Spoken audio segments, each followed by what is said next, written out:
North Karnataka ಜನ ಚೂರು ಹುಮ್ ಬರ್ತಾರೆ. ನೀವು ಏನ್ ಯೋಚನೆ ಮಾಡೋದು ಫಸ್ಟ್ ಜಿಗಿತೀರಿ, ಆಮೇಲೆ ನೋಡಕ್ ಬರ್ತಿತ್ತು ತಡಿಲಿ ಅಂತ ಹೇಳಿ.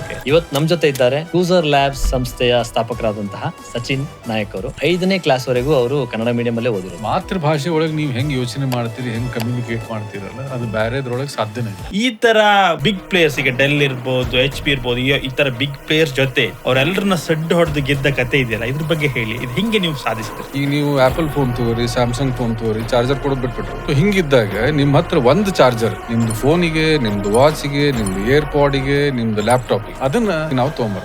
ಮತ್ ನೀವು ಚೈನಾಕ್ಕೂ ಹೋದ್ರಿ ಅಂತ ಹೇಳಿದ್ರೆ, ಚೈನಾದೊಳಗಿನ ಅನುಭವ ಏನಾರ ಬೇರೆ ಇತ್ತು? ಈ ಬಿಸ್ನೆಸ್ ನಾಗ್ರಿ ಅವ್ರು ಶೇಮ್ಲೆಸ್ ಅದಾರ. ಆ ಕೊಲಾಬರೇಷನ್ ಏನೈತಲ್ರಿ, ಎಕ್ಸ್ಟ್ರೀಮ್ಲಿ ಚಲೋ ಐತ್ರಿ, ಎಕ್ಸ್ಟ್ರೀಮ್ಲಿ ಚಲೋ ಐತ್ರಿ. ಆದ್ರೆ 2 failed entrepreneurship experience.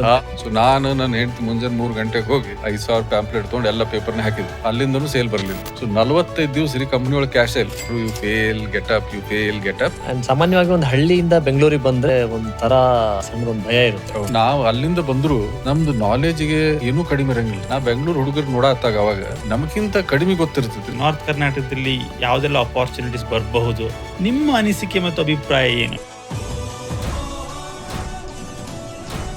ಇಂಡಿಯಾದಾಗ್ರಿ when people think of a consumer electronics brand ಅಂದ್ರೆ ಫುಲ್ ಟ್ರಸ್ಟ್ ಮಾಡಿ ಪರ್ಚೇಸ್ ಮಾಡ್ತೀವಿ ಅಂತಂದ್ರೆ ಕ್ರೂಸರ್.